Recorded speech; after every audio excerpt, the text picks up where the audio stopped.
President Biden just announced his plan to fight COVID this winter. First, he is sending in the military to help hospitals overwhelmed with COVID cases. Then FEMA will open up more vaccine sites. And the big one, the government will give out 500 million free rapid tests to Americans. The bottom line is it's a lot better than it was, but we're taking even more steps to make it easier to get tested and get tested for free. I know you're tired. I really mean this, and I know you're frustrated. We all want this to be over, but we're still in it. Those tests will be available next month. The government will set up a website where you can order one and have it shipped right to your home.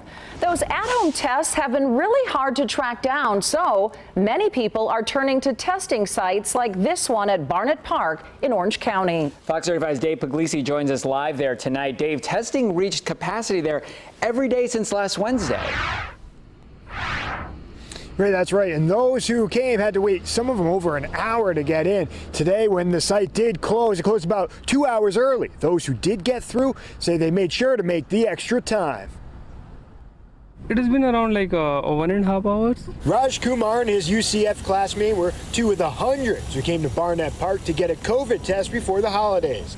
They blocked off 4 hours of their day to ensure they got a test. I just wanted to be safe before the holidays. Like if we meet our friends and all those families, we want all us to be the safe.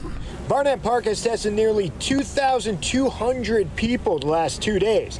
On Monday, 15% of those who received a rapid test tested positive for COVID-19, which was the highest single-day positivity rate at the park in weeks. We were really secure and wearing masks all the time. We're vaccinated, fully vaccinated, and we're hopeful it's going to be fine.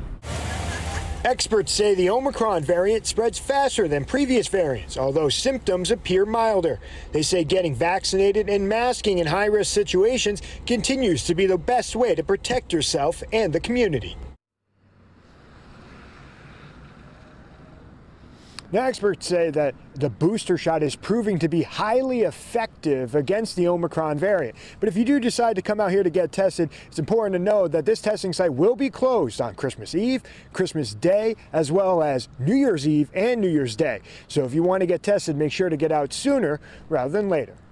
In Barnett Park, Dave Puglisi, Fox 35 News. Dave, thank you. And we went to several pharmacies today to search for at-home test kits, but they are very hard to find.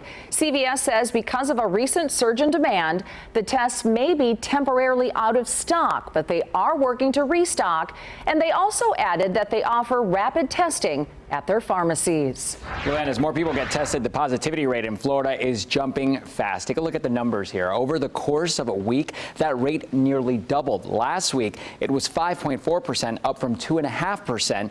And as Fox 35's Alina Shirazi reports, our hospitals are getting ready to get busy. The CDC announcing Monday it estimates the Omicron strain now accounts for more than 73% of COVID cases in the United States. The spike comes 3 weeks after the variant was detected, half a world away and days before Americans gather for the holidays. Now hospital employees say they're bracing for the unknown. Every surge is different. Maybe at the beginning of January, we will start seeing an increase in the hospitalizations as well, but we don't know for sure. Advent Health's chief medical officer says they have about 100 people hospitalized with COVID at their locations across Central Florida. And while that's down from 1,700 people from the Delta surge, the Omicron variant is proving to be highly contagious. But there is a bright side. It is unlikely it's going to be more lethal. There's some suggestive evidence from particularly South Africa that, if anything, it might be a little less severe. But we don't want to hang our hat on that. We've learned that it's good to be proactive. And actually today, we are activating our COVID-19 command center. Herrera says they're focusing on making a plan across their Central Florida hospitals, ready to tackle what the new year may bring. We cannot predict the future. We want to make sure we are ready. Alina Shirazi, Fox 35 News. Texas is reporting the nation's first Omicron death. The 50-year-old was said to have underlying health conditions and was unvaccinated. He tested positive for the Omicron variant before his death. We have the full list of the president's plan to fight COVID this winter posted on our website, fox35orlando.com. We've also posted a list of vaccine and testing sites that you can visit this week.